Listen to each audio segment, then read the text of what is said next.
Okay, surely. So let's start. As Dr. Zuhair said, السيدات والسادة وأعضاء النسخة الأولى لأكاديمية قادة المدن العربية، الحضور الكريم، السلام عليكم وأهلا وسهلا بكم في الندوة التاسعة والأخيرة لأكاديمية قادة المدن العربية. طبعا بعد رحلة مثمرة من تبادل المعرفة والخبرات في مجال التنمية الحضرية بدأناها معا في شهر تموز يوليو في بيت الأمم المتحدة في بيروت، وتابعناها من خلال سلسلة ندوات تهدف إلى تمكين القيادات المحلية لمواجهة التحديات الحضرية المتزايدة. نصل اليوم إلى ختام هذه السلسلة، وقبل البدء أود تذكير السادة أعضاء طيب. الأكاديمية يعني بضرورة التسجيل لحضور المنتدى الحضري العالمي الذي سيعقد خلاله الفعالية الختامية للأكاديمية. والآن نعود إلى ندوة اليوم خلاص وهي انتهينا. حول. نعم. بس نذكر انه في ترجمه مشان سفير اندراس ودكتور جوديث، انه في ترجمه if they are interested in the translation.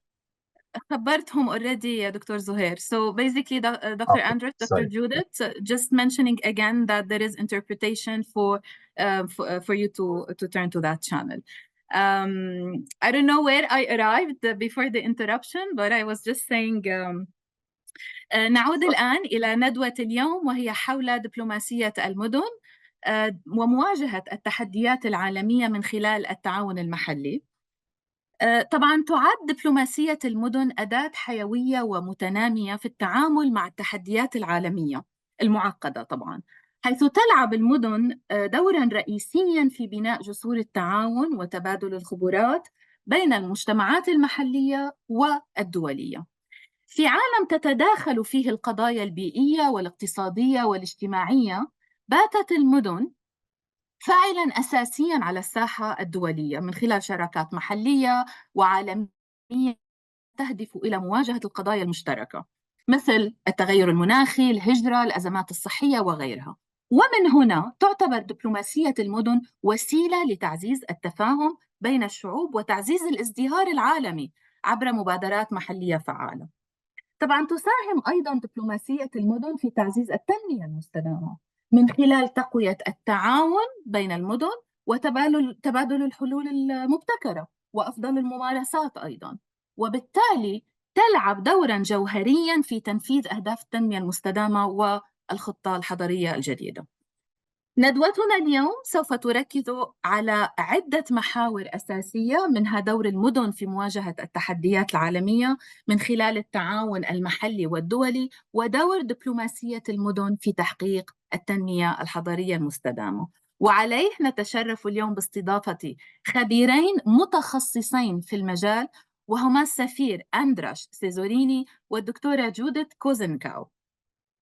سيقدمون لنا مشكورين عروضهم باللغة الإنجليزية، وعليه ألفت نظر حضراتكم أن الترجمة من اللغة الإنجليزية إلى العربية وبالعكس متوفرة خلال ندوتنا اليوم. يمكن الوصول إليها من خلال النقر على الثلاث نقاط في أسفل الشاشة، وسنضع أيضا لحضراتكم في الشات كيف يمكن الوصول للترجمة. سنبدأ مع السفير أندراش سيزوريني ويليه الدكتورة جوديث. بعد كل عرض سيكون هناك فرصة ممكن لطرح سؤال أو سؤالين، ومن ثم قبل الختام سيكون هناك نقاش مفتوح. وطبعا كالعادة نشجعكم على المشاركة بفعالية خلال الجلسة. نبدأ مع السفير أندراش سيزوريني، وهو مستشار أول للسياسات في مركز المدن العالمي، وهذا المركز هو عبارة عن منظمة تربط الحكومات المحلية والإقليمية بمنظومة الأمم المتحدة. يقدم استشاراته لكيانات الأمم المتحدة فيما يتعلق بالدعوة والتواصل الدبلوماسي. يتمتع أيضا بخبرة دبلوماسية متميزة تمتد لأكثر من 20 عاما، حيث شغل مناصب مختلفة. في بروكسل كان معنيا بشؤون الاتحاد الأوروبي، وفي واشنطن العاصمة حيث تعامل مع العلاقات الثنائية، وفي بودابست فيما يتعلق بأمن الطاقة، وفي جنيف بالتعامل مع الأمم المتحدة والمنظمات الدولية الأخرى. يتميز الدكتور سيزوريني بخبرة مباشرة في المفاوضات ضمن إطار الاتحاد الأوروبي ونظام الأمم المتحدة، فضلاً عن تصميم وتنفيذ مبادرات دبلوماسية تتناول مجموعة واسعة من القضايا. وبفضل معرفته العميقة بالعلاقات الدولية، يولي اهتماماً دائماً للتطورات العالمية الجديدة والتحديات الناشئة، كما يتمتع بفهم واسع لدور الجهات الفاعلة غير الحكومية في منصات أصحاب المصلحة المتعددين، وهو موضوع اهتم به بشكل خاص منذ بحثه للدكتوراه. ختاماً، الدكتور سيزوريني يحاضر بانتظام حول هذا الموضوع، وهو حاصل على درجة الدكتوراه في الاقتصاد الدولي من جامعة كورفينوس، ودبلوم في العلوم السياسية المقارنة من معهد العلوم السياسية في باريس، بالإضافة إلى ماجستير في العلاقات الدولية من جامعة الاقتصاد في بودابست. دكتور السفير أندراس، شكرا جزيلا على وقتك وعلى اهتمامك بالمشاركة في النسخة الأولى من أكاديمية قادة المدن العربية، ونعطيك المجال لمشاركتنا آرائك حول الموضوع بمدة لا تتخطى 30 دقيقة. شكرا جزيلا لك. Dr. Andras, the floor is yours. Thank you very much, Dr. Sukaina.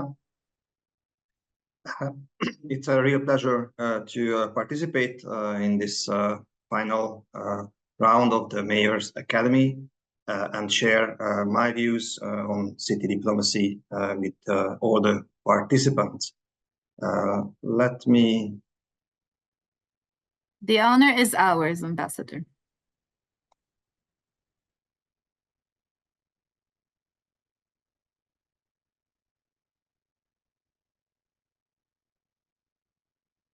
Share my screen with you.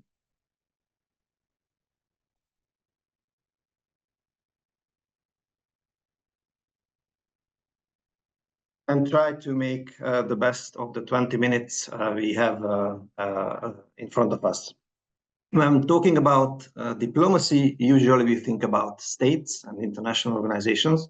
So let me start by saying that cities, in my view, are a very important emerging group of actors on the international scene. What I will tell you now is most probably something you are already doing in your everyday life, because everything you are doing internationally is part of city diplomacy.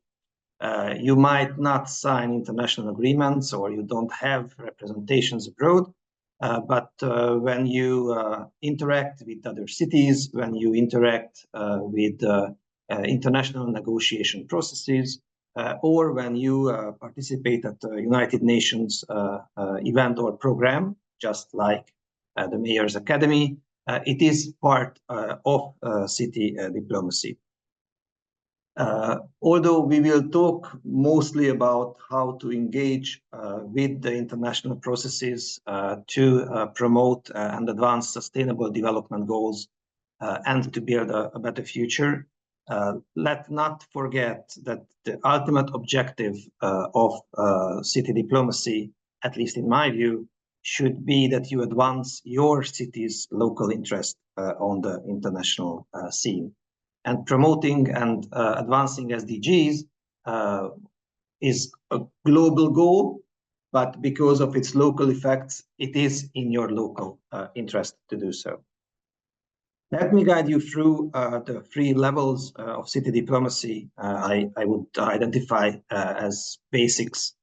The first one is city-to-city diplomacy, or what I would call in general terms bilateral diplomacy.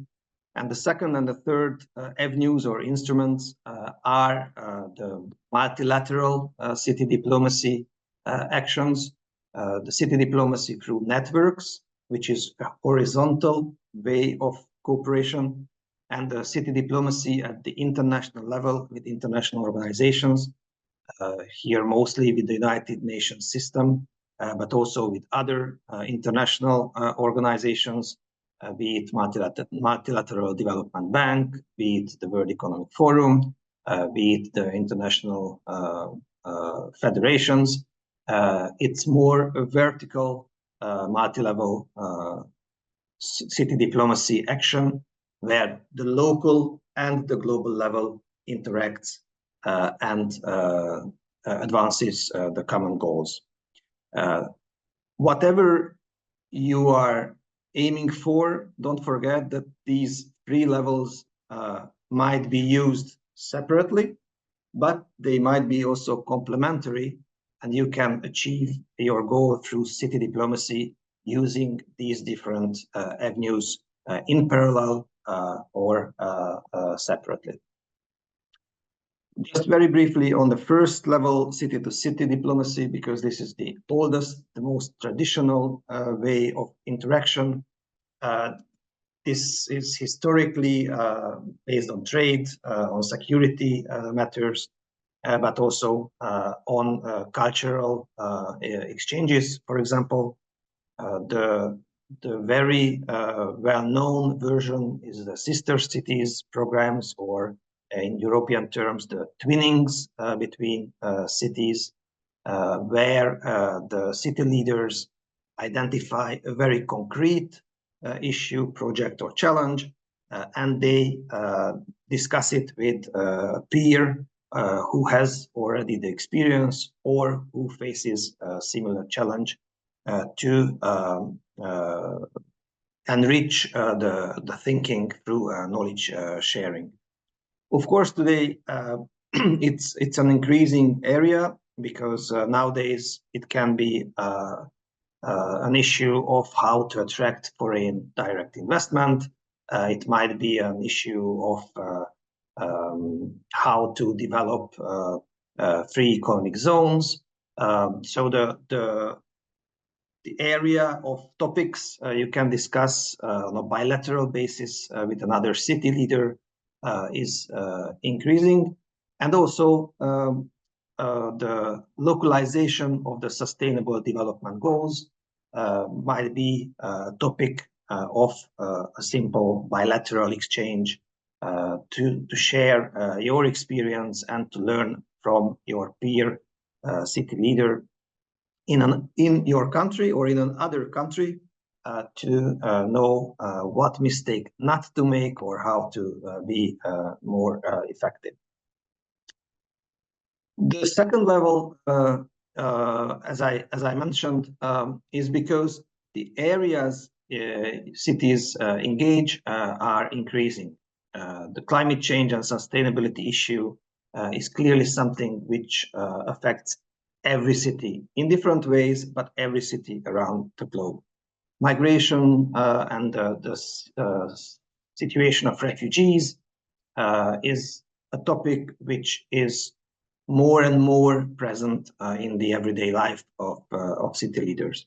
But the foreign direct investment, as I mentioned, or the public health and the handling of pandemics is also an issue where you don't really have to look for one concrete example, but you have a variety of actors facing these challenges. And that's why the networks are created historically in the last 40 years, I would say, but most prominently in the last 20 years, because a lot of cities face the same type of challenges. So the exchange of knowledge is more effective in a bigger group of city networks. National city networks I just put there to signal that it also exists within the country, but I would like to focus on the international level. And as I mentioned, there is the horizontal and there is the vertical aspect. The horizontal is the very classic international city networks. Most probably, most of you are member of at least one of these networks. C40 is what we hear most about these days because of climate change and sustainability. But UCLG is also very important, one of the organizers of this seminar series. So I don't think I need to present them. But once again, based on the topic, if it's resilience, then it's a Resilient Cities Network. If it's inclusion and security at local level, then it's the strong cities networks.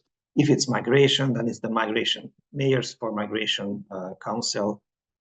So you can identify the network which is dealing with the issue you are interested in.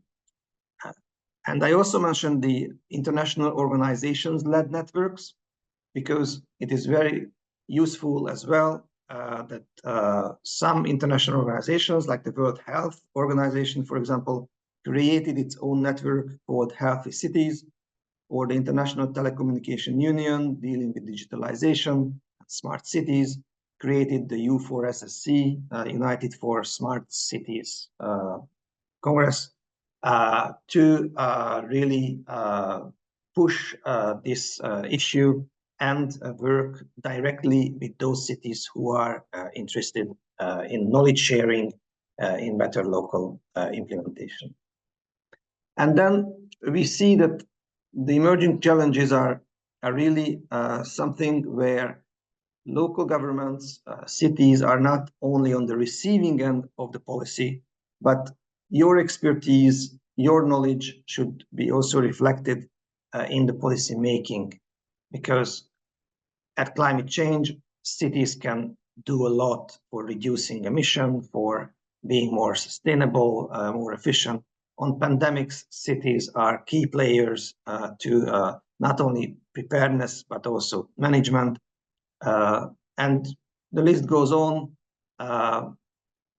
as well as the fact that some of the questions visibly could not be solved by states only.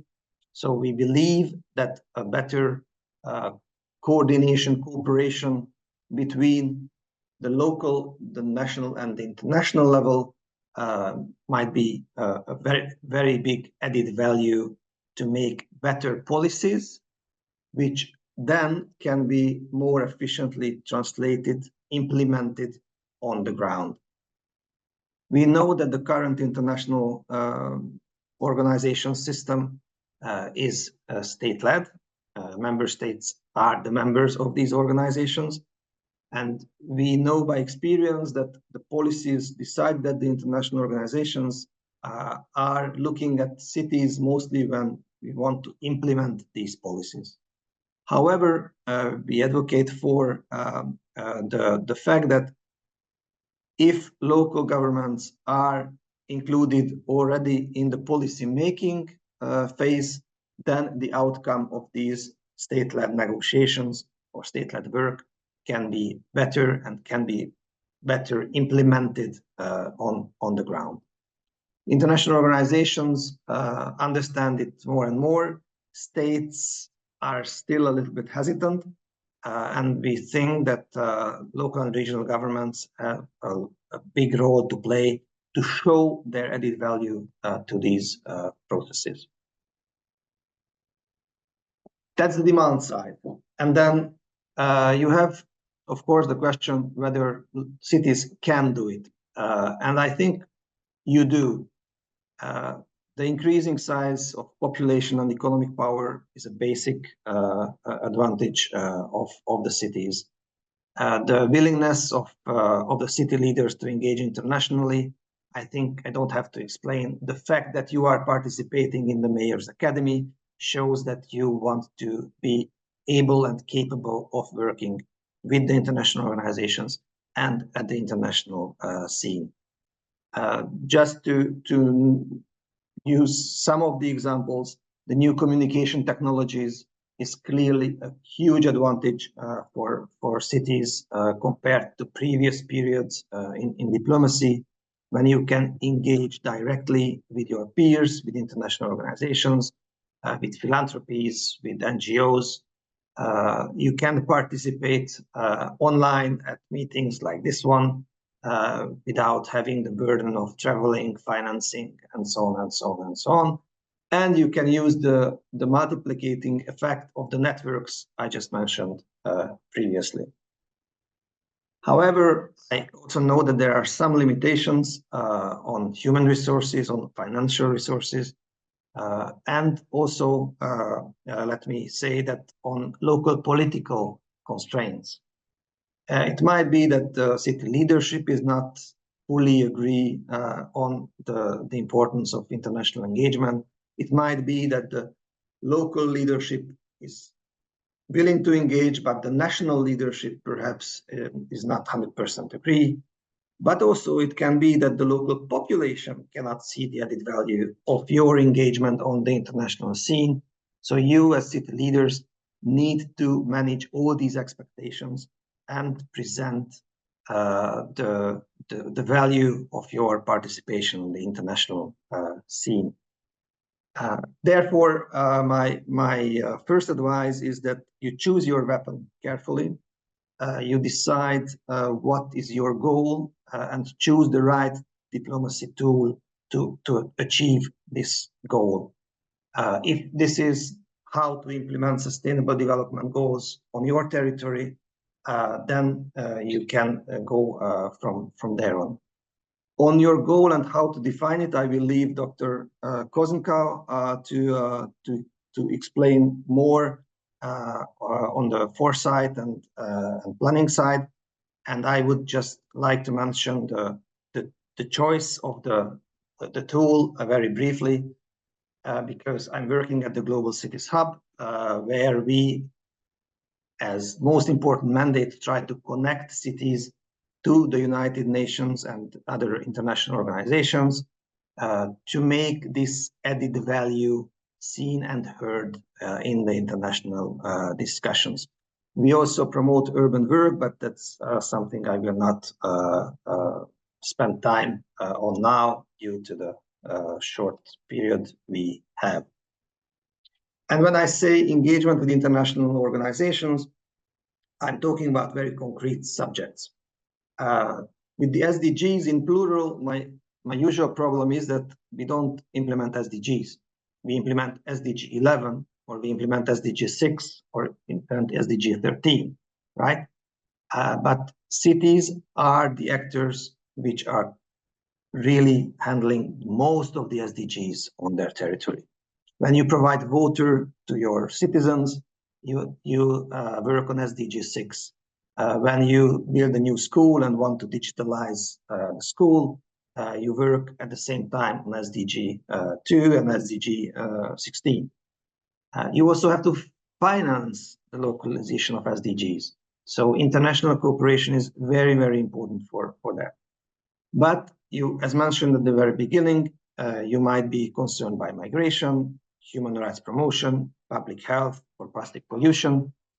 Here in Geneva, there are 40 different international organizations working on all these different issues. You don't have to engage in all of them.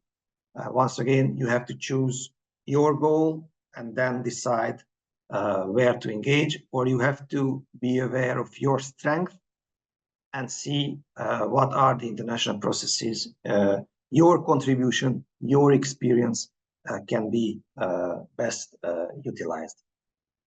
So just to give you a few examples of how it works here in Geneva, the UN Forum of Mayors is a good example where mayors from all around the world participate and share experience on a given topic, usually on sustainable urban development, but this year mostly on the Pact for the Future, for example. The Global Migration Forum is organized by the Organization on Migration, and this is a forum which is partially also open to cities. And last December, city representatives and city network representatives presented the challenges cities face on that. But to conclude and to echo what Dr. Sukaina said, also outside of Geneva, we have very important events like the World Urban Forum, and I'm very much looking forward to meet some of you there because I will be there myself, and I'm very much looking forward to all your questions as well. Thank you very much. I hope I respected the time. Absolutely, absolutely. Thank you so much, Ambassador Andras, and you definitely respected the time, which left us with around 5 minutes for the for the questions. And since you mentioned the World Urban Forum, this is an opportunity to kindly invite you to the final event of the Arab Mayors Academy happening on the 5th of November at the World Urban Forum. It would be an honor for us if you attend. Let me switch to Arabic and basically try to summarize what your esteemed self presented. تناول العرض الذي قدمه السفير دكتور أندراش كيف يمكن للمدن أن تشارك بشكل متزايد في الدبلوماسية لمعالجة القضايا العالمية مثل تغيير المناخ والهجرة والصحة العامة وغيرها طبعاً. وعلى الرغم من أن المدن لا تمتلك كما بدأ بالحديث لا تمتلك سفارات رسمية أو القدرة على توقيع معاهدات دولية، إلا أنها يمكن أن تستخدم أدوات مثل الشراكات بين المدن وشبكات المدن والمشاركة في المنتديات الدولية للتأثير على السياسات العالمية وتعزيز المصالح المحلية. طبعا تساهم هذه الجهود الدبلوماسية في توطين أهداف التنمية المستدامة وتقديم حلول متبادلة للتحديات العالمية. وعلى الرغم من أن قدرات المدن يعني الضغط يتزايد بفضل النمو السكاني والقوة الاقتصادية والإرادة السياسية، إلا أنها طبعا المدن لا تزال تواجه تحديات مثل محدودية الموارد المالية والبشرية. وأنهي بأن العرض قد شدد على أهمية أن تحدد المدن أهدافها وتختار الأدوات الدبلوماسية المناسبة لتعظيم تأثيرها ودفع التحول الحضري. أتمنى أن أكون أوفيت السفير أندراش حقه في هذا التلخيص، واعذرني إذا لم يكن كذلك. نفتح باب النقاش إذا كان هناك سؤال أو سؤالين من الحضور الكريم، ومن ثم ننتقل لمداخلة الدكتورة جودث. هل من سؤال للدكتور أندراش حالياً؟ دكتور زهير إذا ممكن تساعدني إذا في أي سؤال بحب في مطروح من خلال الشات أو من خلال طيب. Sorry, Dr. Safina, you have a question? Well, if I may, I see already a question in the chat. Very good, because I can see the chat. Thank you, Andres. Unstable circumstances with all challenges, how can cities workers on SDGs and diplomacy goals? Let me tell you one of my experience, which I face repeatedly. And perhaps in my presentation, I did not spend enough time to elaborate on the fact that I'm a former diplomat. Diplomats usually talk about SDGs in plural, like a global framework which all nations agree to and work together. But in reality, we don't work on SDGs. We work on one issue, one SDG at a time. And when I talk to mayors, very often the first answer I receive is that, oh, SDGs is not something we are handling. We are dealing with local issues. And then we start the discussion, and very soon the discussion goes to concrete examples. Education, water and sanitation, waste management, climate resilience, conducive environment for attracting workforce. These are all SDGs. Water is SDG 6, climate resilience is SDG 13, sustainable urban development is SDG 11. So my thinking is that you don't have to deal with all the SDGs. You choose what is important for your city, you choose your policy you want to advance, and you use the SDG to frame the work you want to do on this very topic. Because the SDG is a framework. It shows you how you can make it sustainable, how you can develop your city in a sustainable manner. So I think when you take the step and you use the SDG framework to help your work, at the same time, you contribute to the global effort to advance these SDGs. Because imagine if every city around the world develops in a way where greenhouse gas emission reduces, then of course the global greenhouse gas emission will reduce. 70% of greenhouse gas emission, by the way, are emitted by cities. So if all the cities make this big step, the planet is saved. The same for education. Of course, there are schools in rural areas and in cities, but given that by 2050, 70% of the population will live in cities, it means most probably 70% of school kids will go to schools in cities. So if you can work on education to make it sustainable and forward-looking, then you contribute to the SDGs, you contribute to the success of this global framework. I hope I was short and clear enough. No, absolutely. And we still have like few minutes for the discussion. Thank you so much for noting this point, Ambassador Andras, focusing on one goal, but at the same time, if you allow me to note the importance of taking care of the intersectionalities of the SDGs. So working on one issue, but making sure that it does not negatively impact another issue. Thank you so much. I can see other. Yes. Yeah. Who needs the floor? دكتورة زينة نازل. Yes, دكتورة زينة, اتفضلي. You have the floor. Can you see me, hear me? Yes, تفضلي. Yes, we can hear you. تفضلي. Thank you. Yes. Hello, Ambassador Andras, and hello, Dr. Sukaina. I hope you are well. I have a question. So, if you were given a budget, can you hear me? Yeah. Yes, we can. Please go ahead.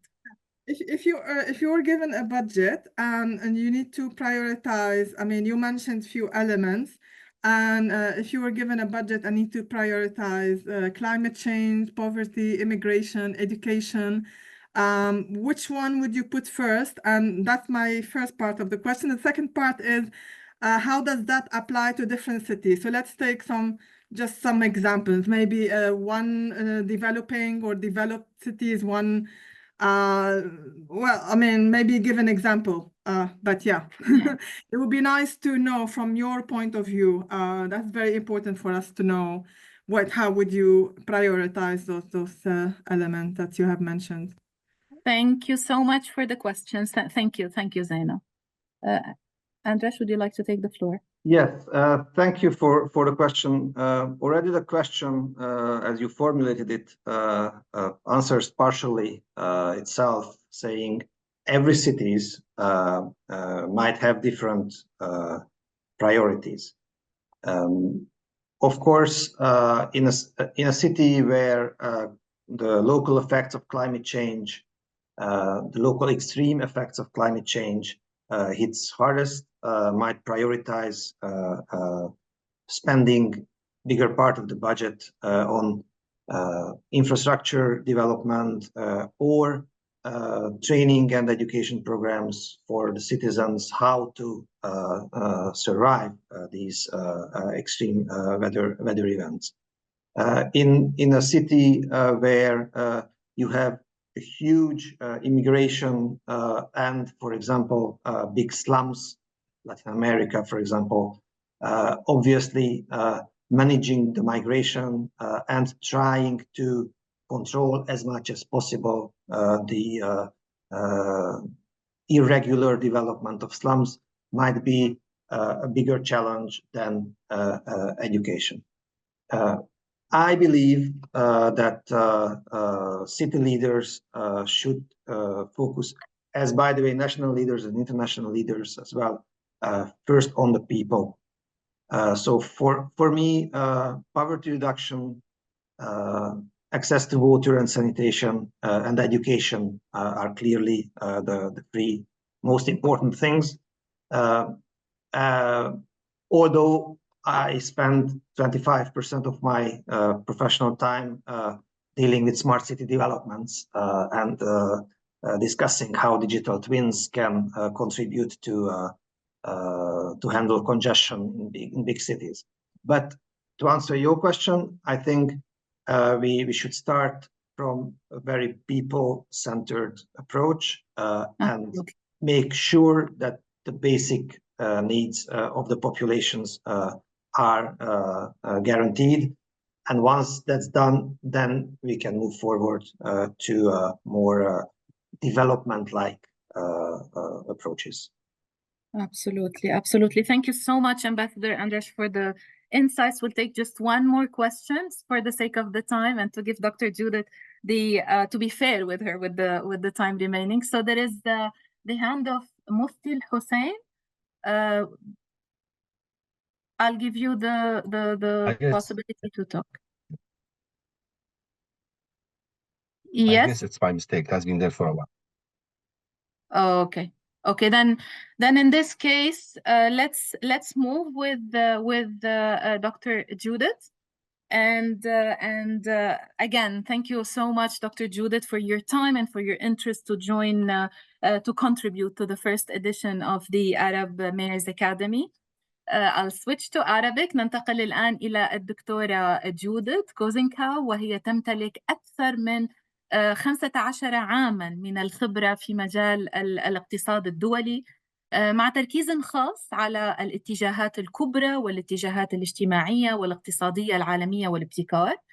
في السنوات الخمس الأخيرة قادت مشاريع الاستشراف المستقبلي foresight projects لصالح مجموعة من الجهات المعنية، بما في ذلك الهيئات الحكومية والمنظمات غير الحكومية وشركات مختلفة. بالإضافة إلى تقديم الاستشارات المستقلة في مجال الاستشراف المستقبلي، تشغل الدكتورة كوزينكاو منصب مديرة المشاريع في مجموعة هورايزن، حيث تقود مشاريع بحثية تتعلق بالاستشراف المستقبلي والاستدامة، كما تقوم أيضاً بالتدريس في جامعة جنيف وجامعة ويبستر جنيف. تشمل مناصبها السابقة إدارة مشاريع الرقمنة وتطوير الشراكات في معهد الأمم المتحدة للتدريب والبحث اليونيتار، وإجراء تحليل تجاري واقتصادي كلي في مؤتمر الأمم المتحدة للتجارة والتنمية الأونكتاد، بالإضافة إلى العمل كباحثة في معهد الدراسات الدولية والتنموية في جنيف، وكونها زائرة في معهد الدراسات الدولية المتقدمة بجامعة جونز هوبكنز في واشنطن العاصمة. كما لديها خبرة في الاستشارات الاستراتيجية وإدارة المخاطر في القطاع المالي المجري. تحمل الدكتورة كوزينكاو درجة الدكتوراه في الاقتصاد ودرجة الماجستير في الاقتصاد الدولي وشهادات في الاستشراف الاستراتيجي وتطبيقات البلوكتشين وإدارة المخاطر. شكرا جزيلا دكتورة جوديث على وقتك وعلى اهتمامك للانضمام إلينا في رحلة المعرفة المتعلقة بأكاديمية قادة المدن العربية. نحن نتشرف بوجودك معنا، ولك المجال في الحديث 30 دقيقة ليس أكثر إن أمكن. Dr. Judith, the floor is yours. Thank you very much. It is really my pleasure and honor to be here with you today and share a few thoughts about foresight. I think it could be quite a nice complementary to as a tool. It's a new tool, a new method, a tool to select, to prioritize, to help you find your goals. So there were already questions in the previous presentation. Ambassador Andras mentioned about the issues that you're most interested in, which SDG you would prioritize, how would you select the target, even a vision. Foresight as a new tool and a very good and useful tool to help you with that. So I would like to share my screen with a few slides and explain also based on my experiences and studies in foresight, also leading some of the very long-term thinking and foresight projects for Middle Eastern governments and other entities, also for businesses in the past years. So based on that, and this tool, foresight, it's I help you with the definition in the next slide. It doesn't want to switch, sorry for that. Right now. So foresight, it's not, and maybe it's the translation, hopefully in Arabic is going to be the proper word, because in English we use foresight, which is not forecast.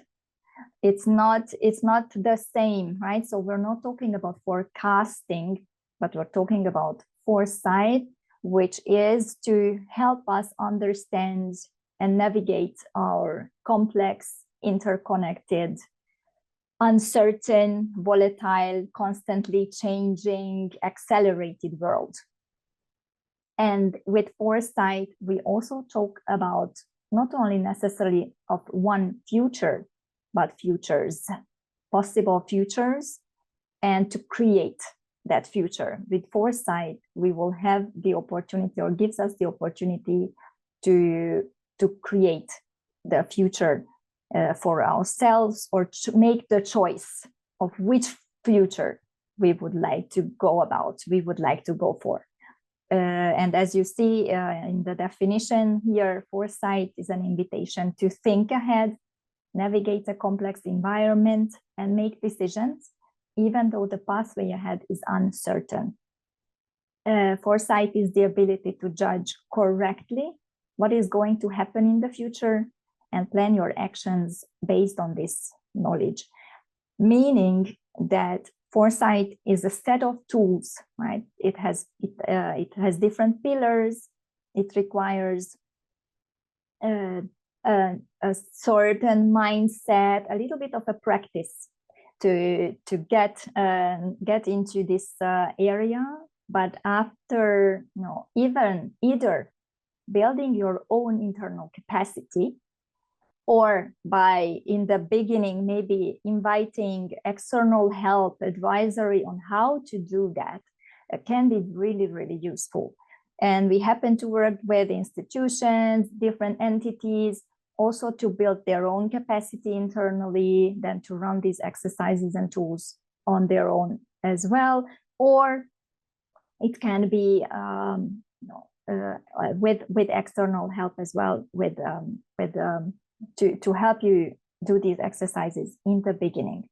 So this can really help prioritizing your goals and targets of all levels. It applies to a government, it applies to a local government, it can be within an international organization, and with the Pact of the Future with the United Nations that was just recently released, the future forward thinking, future proofing decisions are crucial. The outcome of this foresight exercise with those different methods that it has can be strategic decisions for 5 years term, for 10 years, 20 years, or even 40, 50 years ahead. I had the pleasure to work with a very long term with the government who try to think and likes to think very, very far ahead of 50 years.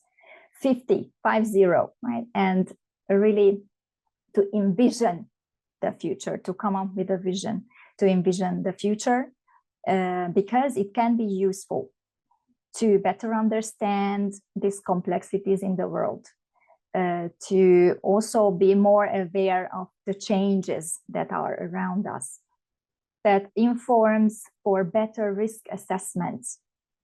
It can feed into those risk assessments.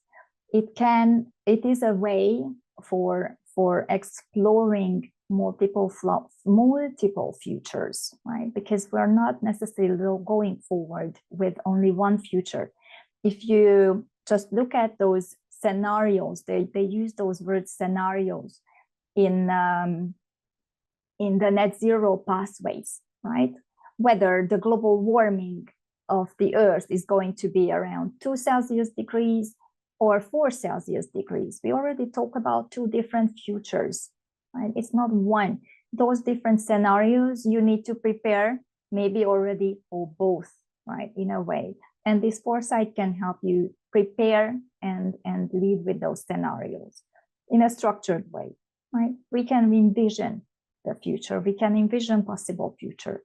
You can rebuild your city and envision goals that can be by 2030, becoming net zero by 2040. There are cities already launched plans for becoming net zero by 2050. and then act, right? Then it leads to the outcome of it is an action that is strategic decisions, policy decisions that can do right now, start right now to create, to go towards that future, to act, to create that change, preventing also worst case scenarios, choose the best and go towards the best possible or better options rather than the worst case scenarios. And then obviously fosters resilience and preparedness for any future events. There are different tools and methods. Also, I would like to just highlight also why we use foresight, why you could use foresight in the local context when you have plenty of challenges and problems to deal with. Why foresight could be useful? Because you might know the OECD. I picked 2 organizations with responses to that question. OECD, the Organization for Economic Cooperation and Development. They have a long history in foresight. Also, they are the ones created the definition of foresight and strategic foresight. They also answered this question by saying that you will have better anticipation of the future. You can have more innovative policies set up, and then you can really future-proof your cities, and also future-proof your citizens' livelihoods and any other targets, objectives that you put forward for yourself. And this helps you also to choose those goals, those targets, what to go for. Also, the Dubai Future Foundation in the Middle Eastern region, one of the leading organizations, they also run the Museum of the Future. And they have also different highlights for why foresight is truly useful, because it gives you high-level thought and strategic initiatives for a very long term. Also to create space for bold exponential change, ensure regulatory and financial ecosystems to fit for the future. Foresight has 3 key building blocks. First is the mindset. It requires a little bit of a different or developing a certain mindset that I would say there's one crucial point of it. It's the open mind, right? For strategic anticipation really requires an open-mindedness to try to think outside of that box that we tend to sit in and fit in. And we tend to think within our comfortable zone. But foresight really also can help, and there are methods and tools, exercises that can help you also step outside of your comfort zone.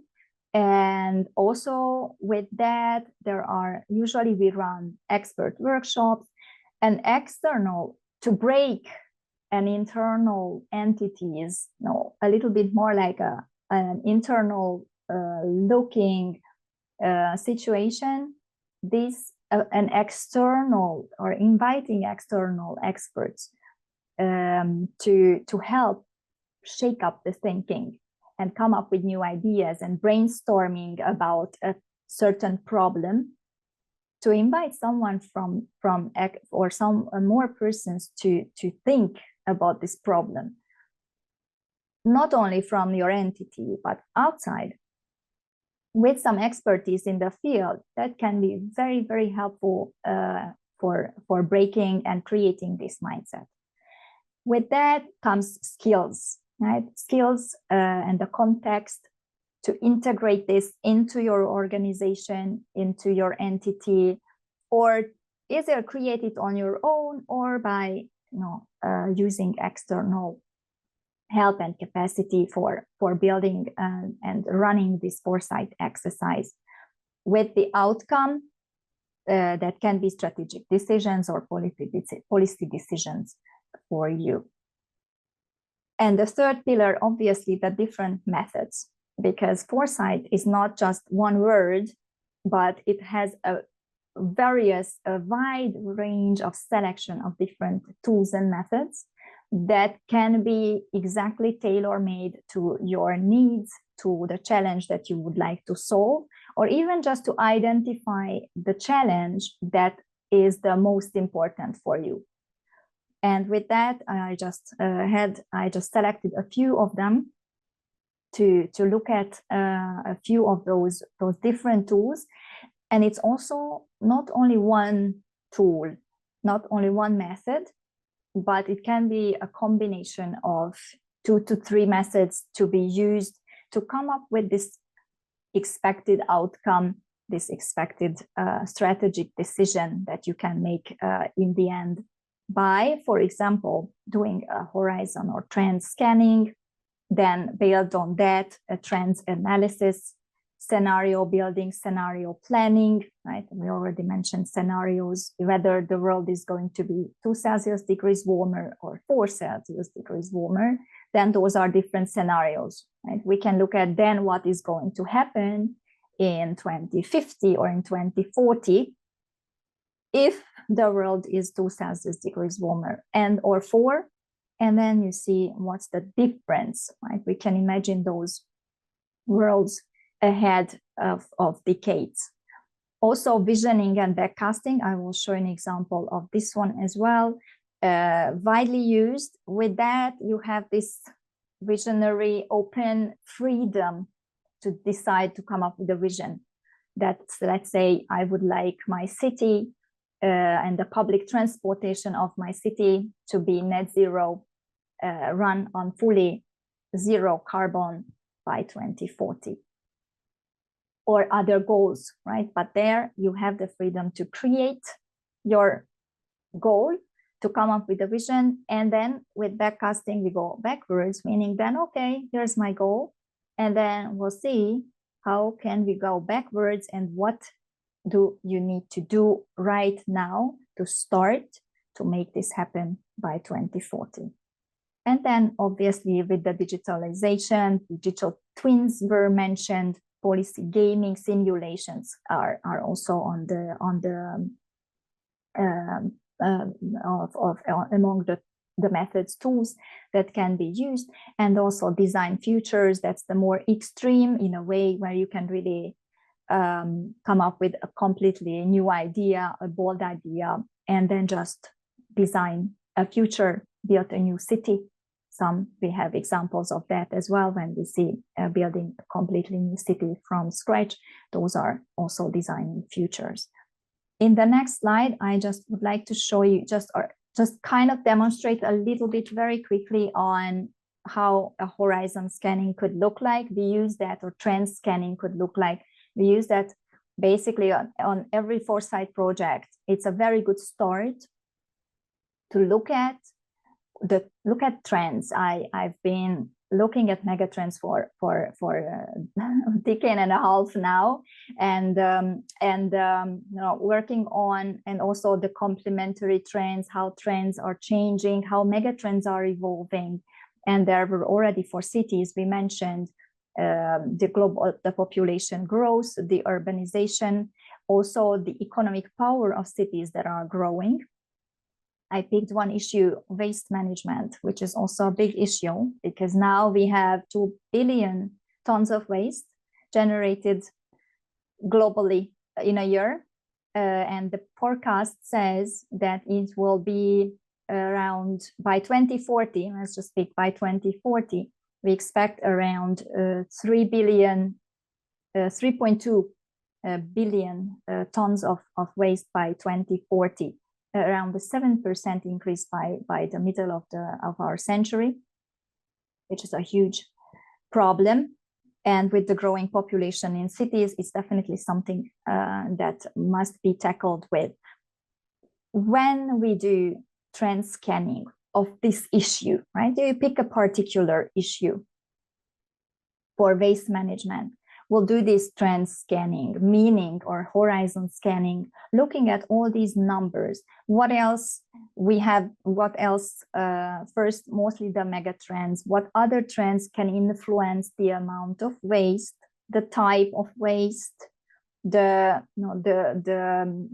also who, whether it's a residential, commercial or industrial waste, where is it coming from, where is it going, right? What's the end use of it? And then also the services from the business perspective or the management, the utilities perspective. In terms of business, we also expect a 16% annual growth of the market share of waste management services globally by 2032. And it all requires strategic thinking and decisions and policy making, how to handle this increasing amount of waste. It comes with the selection, right? You see just a few examples over here. Plastic waste is more in the discussion, and the plastic pollution and the plastic waste is in the international discussion. There's more action around reducing those waste, but then there is a lot more. And there's an interesting statistic just on the hidden in the middle of the bottom of the slide. What if we don't do anything? Then we can expect, with a lack of infrastructure, 74% increase is expected if we don't have the required or the necessary infrastructure to tackle waste. And with the trend scanning, what you can do is basically you start from the global level and then you really narrow it down to your own city and the local level. What can you do locally? What are the trends that will affect you? What is the impact on the local level? And then what are the forecasts, right? How much more you will need to tackle, and then what to do right now. So you can make those strategic policy decisions right now, what to do right now, how to manage that, to make that infrastructure functioning once we are in 2030 or in 2040. And then the other one, we like using that just on the last point. Another example among the tools, this backcasting. Right? Backcasting meaning or visioning. Right? Visioning or backcasting is quite a good exercise as well, when you really pick your goal. Right? There, and it obviously requires a brave mind to pick that goal. But before, and this is not on its own, right? Usually we do this trend scanning. You see, even you can scan a broader horizon of trends, saying, I would like to see all the trends that affects me, right, as an entity. So we scan. We can categorize which trend is more important for you, which has the more effect on that region or on that city, or for that company, right? It can be of different stakeholders. And then based on that, you can create that bold goal. I just picked one. What if our public transport in that visionary city becomes net zero or zero carbon by 2040? And with that, it really shows that you come backwards. Right? So we can do, basically you can do your strategic plan and the action plan or the implementation plan next to it by moving backwards in time up until today, and then make the strategic plan, and with the implementation plan happen by year or by 5 years. It depends on how bold, how far ahead you would like to think ahead. But this is a tool to help as well to think bold, to give you this freedom and opportunity to think ahead, and gives you then the steps what to and how to do it. And just with the closing, and I know if you hear this at first time, right? The foresight, the term foresight, and all these tools and methods. You might say, oh, it's just like, you know, it's if you look at the crystal ball and we tell the future, right?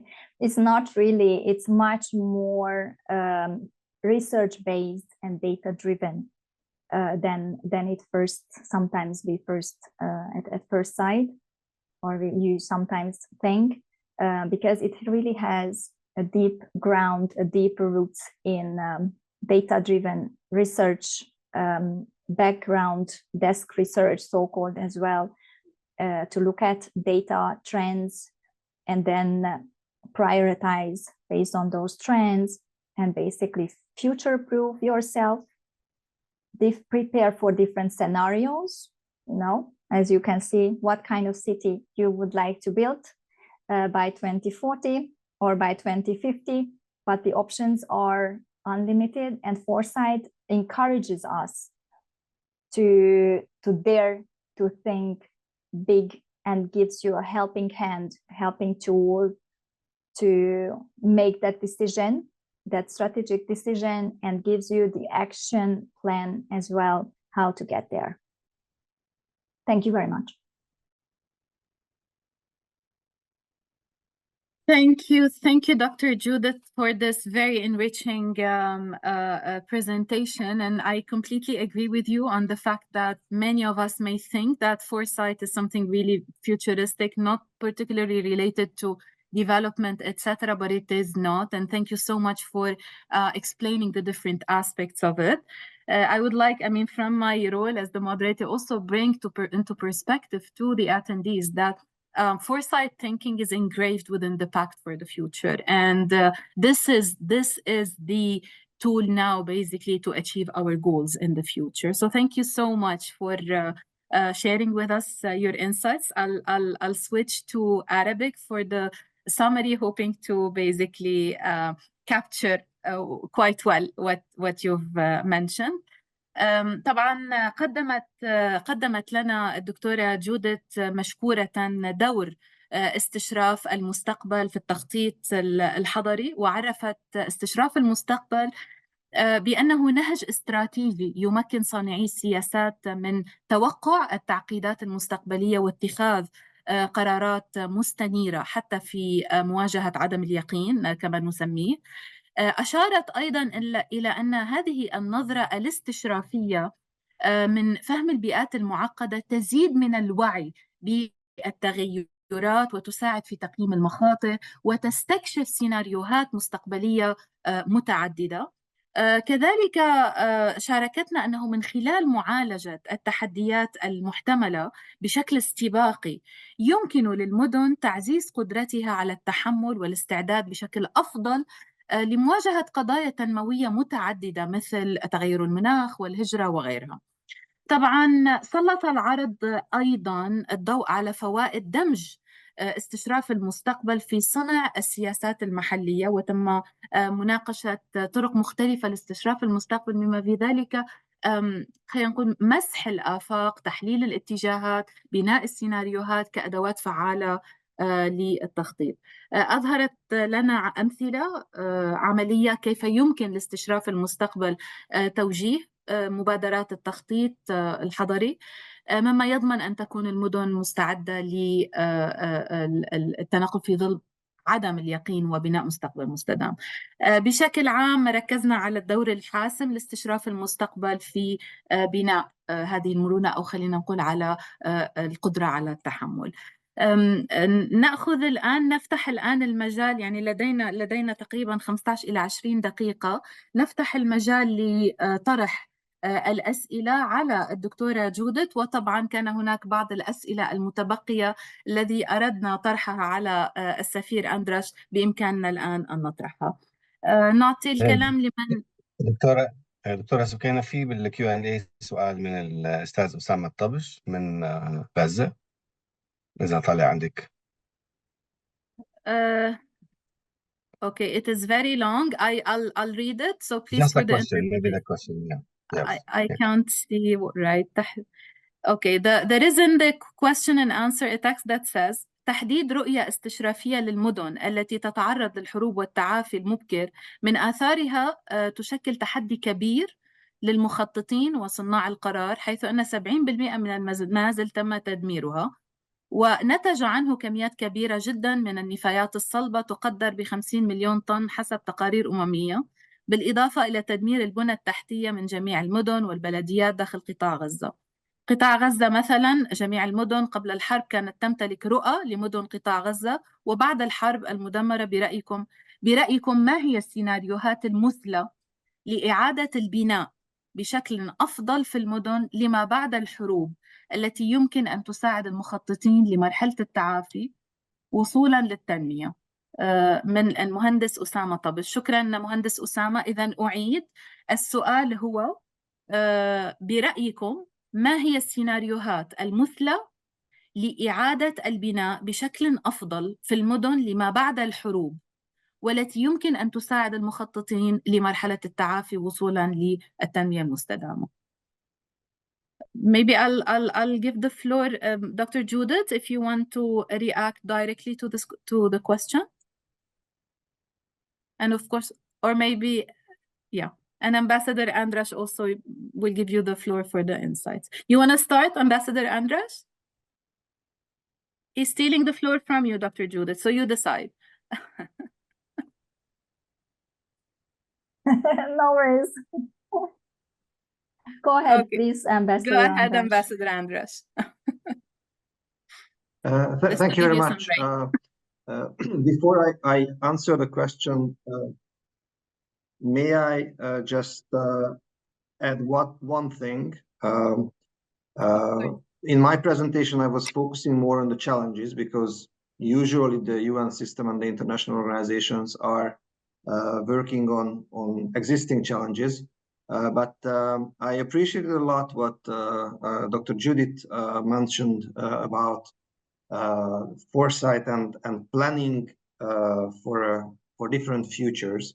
And I am pretty much convinced that everything I said as different avenues of city diplomacy can also be used in the context of foresight. So if a city decides what type of future it wants to build, it can use city-to-city discussions, or it can use a given city network to discuss this issue and exchange views and experiences, as well as connecting to international organizations who are dealing with that issue.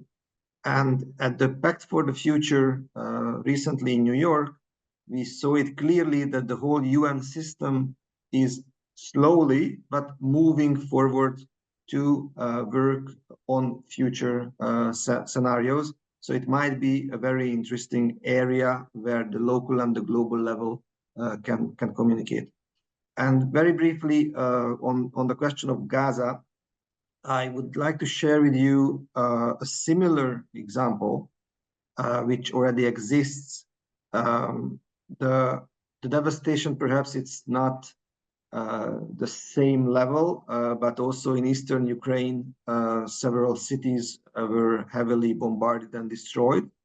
And the United Nations Economic Commission for Europe, in the framework of the Forum of Mayors, for example, launched a project called UN for Ukrainian Cities, where they brought together architectural firms who envisaged a future for the reconstruction of those cities, made master plans for the reconstruction, and then brought in other actors from the economic sphere and from the political sphere who helped to realize these projects and rebuild these cities in a sustainable way, rebuild these cities following the framework offered by the Sustainable Development Goals on the different aspects, how to make it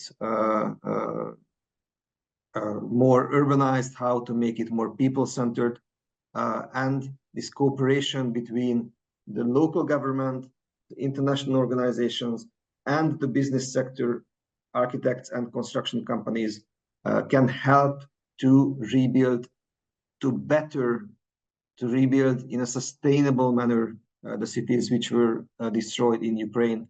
I'm pretty sure that something similar is possible in the context of Gaza. It's not by 2050, but smaller steps. So I leave the second half of the answer to Dr. Judy. Of course. Thank you so much, Ambassador Andras, for these insights. And Dr. Judith, the floor is yours. Thank you very much. I just would like to add, because the question was also about the scenarios, or what kind of scenarios we could definitely play with, or necessary to think about when we build the scenarios, or when we would build the scenario around the context, what is going to happen, what could happen, right, with Gaza, and in terms of the peace building after the war, whether it is a Palestine state or is it within Israel. There's already two different scenarios that you need to start with on a broader as a broader framework for thinking ahead, and build, and then play with both, right, to prepare for any both at the same time in the beginning, to think about what if it is remains within Israel, and then you need to build the city within that context, or is it a Palestine state that you built for, and Gaza will be rebuilt within that framework. So it already takes you into two scenarios.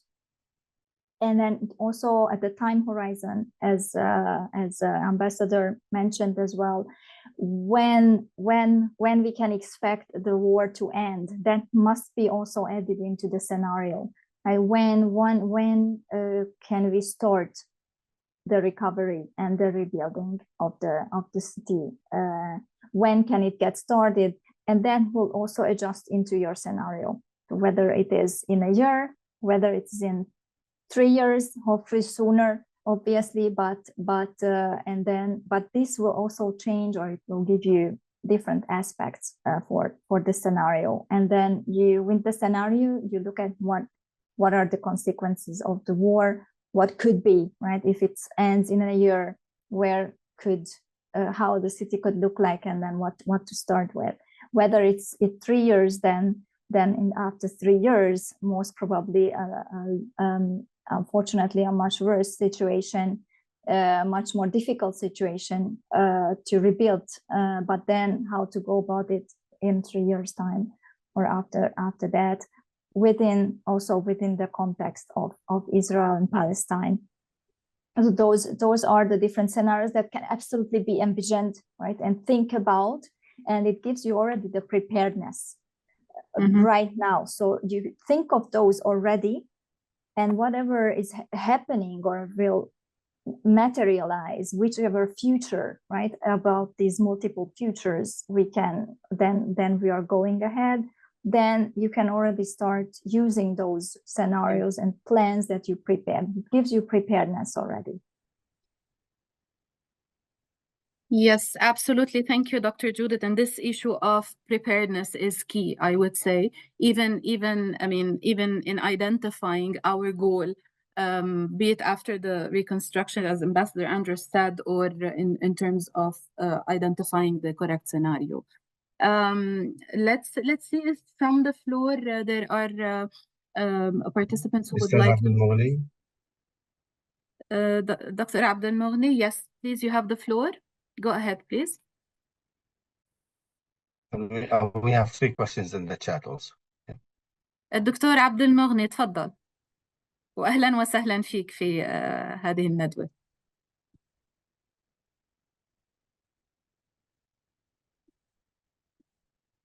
دكتور عبد المغني، مش عم نقدر نسمع حضرتك. Muted myself, but تفضل هلا قادرين نسمع حضرتك، تفضل. Yeah, okay. I was saying thank you, Dr. Judith, for your insightful and useful presentation. Actually, my question is about the fast-growing technology and artificial intelligence. In fact, and its impact on the scenarios, its impact on foresight tools, how really, as you know, if you are going to make, you know, a foresight for 40, 30, 50 years, I think, don't you think it is really put us in uncertainty conditions where we can really identify where is the challenges, where is the risk, where is the opportunities, and how we can really plan in this uncertainty circumstances for our future cities. This is a crucial actually element, and it is really fast growing. Now next year we don't know what will happen. Thank you very much. Yes, thank you. Thank you, Dr. Abdelmoghni. Dr. Judith, any reflections? Yes, thank you very much for the question. Yes, absolutely. Your observations are on the point, because it's all, especially with the digitalization as trends and all the different tools of digital tech tools, whether 3 years ago we emphasized metaverse all the time. Now the buzzword is the AI. Last year was the ChatGPT and AI together. Now it's really the Gen AI. And AI, it is really very fast evolving, especially the technological innovations, which is hard, very hard to follow, and very hard to sometimes really look 40, 50 years ahead. When we look at 40, 50 years ahead, then you more look at key trends, key innovations that can evolve into completely new fields. I'm just saying a very broad idea, teleportation. Right now, we talk about atomic elements that can be particles that can be teleported. It's a very, very junior technology. I could also use quantum computing, right? Because that's evolving also. But like something that is now in a junior phase, and then in 40 years, we might be able to teleport humans, because the technology might evolve there. So in 40, 50 years, or we move to the Mars, right, in 40, 50 years, or we will use, there are many ideas that might materialize in 40, 50 years. And then quantum computing, the other one I wanted to mention, recently in Geneva, there was this Science and Diplomacy Anticipation Summit by the Geneva JESDA called organization in Geneva. And quantum computing, they launched the Open Quantum Institute, where, for example, the quantum technology is an open source and evolving.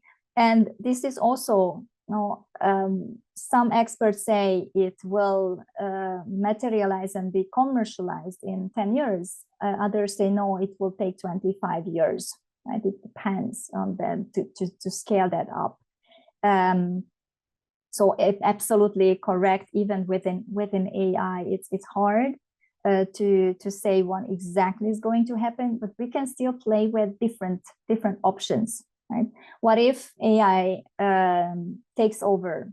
What if AI is correctly regulated and we are already ahead of it, and not necessarily the AI is developing itself, but then we have correct regulations to also control the potential negative impacts of it.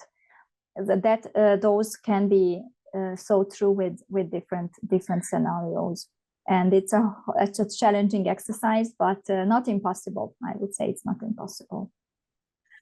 Absolutely, absolutely. Thank you so much, Dr. Judith. And I think the issue of AI and the smart and new technologies would on its own fill a complete webinar, and it's linked to foresight and how it can also help us in identifying mega trends, the positives and the negatives. Thank you so much. Let's check if there are any remaining questions or participants wanting to take the floor. Yes, السيدة تبان البرزنجي، لديك سؤال، تفضلي. السيدة تبان.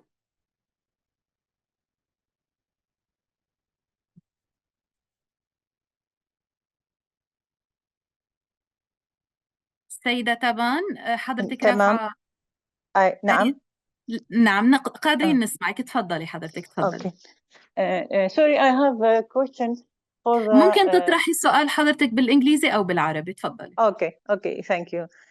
We have other challenge for the politician. The human will be the challenge for us. You know, every 4 years we have election, and each election bring with it a promise for the people, and that promise will interrupt your plans, and it will be the challenge for you. For each 4 year, they change our plans, and they do their plan because they are promised the people. And that challenge will give us a very important issue that we will never do our plan and we will never achieve our vision for the future because they have their promise and they have their plans. And in that time, each scenario will never be implemented because of their promise and their plans and their politician issues. In that case, what we will do for these, for example, I am the planning and following up director in Suleymania Governorate. It has been 15 years.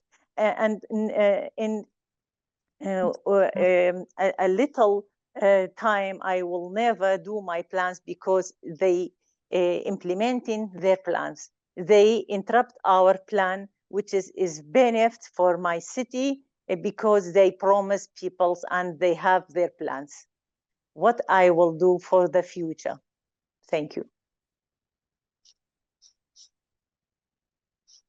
Thank you for the question, Dr. Judith.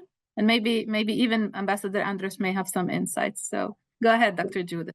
Yes, I just absolutely. I think this is one of the biggest obstacles. It's not the biggest for long-term thinking, because when you are disrupted with elections and promises and changes in priorities and needs and interests, absolutely. In that case, I would recommend thinking a bit shorter term, not necessarily to still keep a vision, but then keep the implementation within your time frame, if it's this 4 years or 5 years, to build still potentially the foundations, or already to start implementing some part of maybe of a longer term vision, and then show already some results of,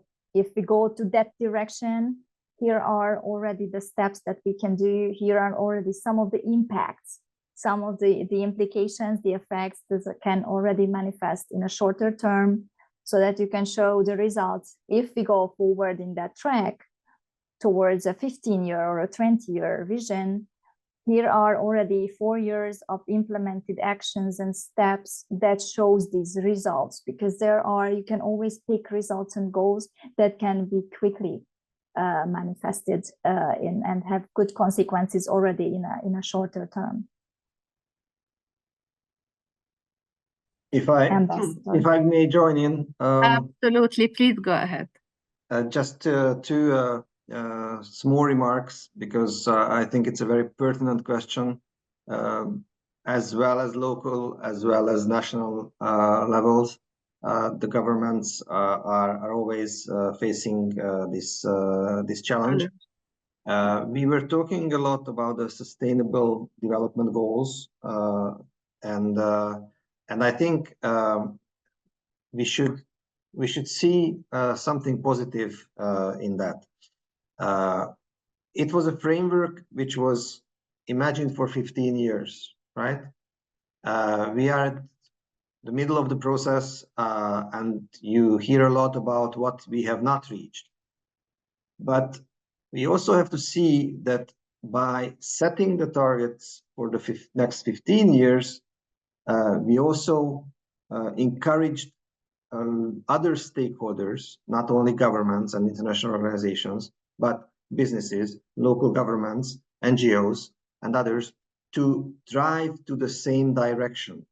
And what we hear rarely is what we achieved by the SDGs, right? How many million people were lifted from poverty? How many new cities are, how many cities are following new sustainable development guidelines? How many voluntary local reviews are created to have as a path for a more sustainable future? So we have to see that although there are challenges, and every 4 years it might change more or less dramatically, once we have a longer term goal, it helps the community of stakeholders to move to the same direction, reinforcing each other. And the other point I wanted to make is that even if you cannot fully complete your plans, predictability is always a positive thing. If predictability is there, then investment is there, then highly skilled peoples are coming because they see their future in your city, in your country, in your organization. So planning ahead is also a way of showing predictability and attracting things. And all the different avenues I mentioned, cooperation with international organizations, participation in international policymaking processes, these have only sense if you have a long-term goal. You participate in the plastic pollution treaty negotiations if your goal is to reduce plastic pollution in your city or in your country. You contribute to the discussion on the pandemic preparedness if you want your city to be more resilient in a health care approach and be prepared for the next pandemic, which will come sooner or later. If you do your voluntary local review and participate in the UN discussion on voluntary local reviews, it's because you want to build a more sustainable city and urban community. And I think these help the other stakeholder to understand you better and to follow your lead on these issues. Thank you. Thank you. Thank you so much, Ambassador Andras, for these insights, and Dr. Judith, definitely. And again, it's all about identifying our goals. It's about specifying what we want to achieve and have the different scenarios through foresight thinking. I mean, we've hit already the 2:30, and I don't want to surpass the time. I myself had different questions, but I will maybe bilaterally reach out and ask about them. There is one note in the chat that says that the topic of foresight is very interesting and that they're very interested to have more information about it. That's from Aruba in Jordan. So I take the liberty, Dr. Judith, to ask Aruba to reach out directly to you to have access to more information related to this. Thank you so much again for your time and your interest in sharing your expertise with the members of the first edition of the Mayor's Academy and with the audience at large. I'll switch to Arabic just to say مع اختتام هذه الجلسة أود أن أعرب باسمي وبالنيابة عن برنامج الأمم المتحدة للمستوطنات البشرية ومنظمة المدن المتحدة والحكومات المحلية فرع الشرق الأوسط وغرب آسيا UCLG عن خالص امتناننا للمشاركين في هذه الندوة وما سبقها بشكل عام ولقادة المدن الأعضاء في النسخة الأولى من أكاديمية قادة المدن العربية بشكل خاص. لقد كان التزامكم ومشاركتكم الفاعلة عاملا أساسيا في دفع نجاح جهودنا الجماعية في تفعيل دورة التنمية الحضرية المستدامة. نحن نقدر الخبرات التي شاركتموها والتي أثرت مناقشاتنا منذ انطلاق الأكاديمية في تموز يوليو 2024. نلقاكم بإذن الله في المنتدى الحضري العالمي في القاهرة يوم 25 ثاني نوفمبر إن شاء الله، ودمتم في رعاية الله. شكرا.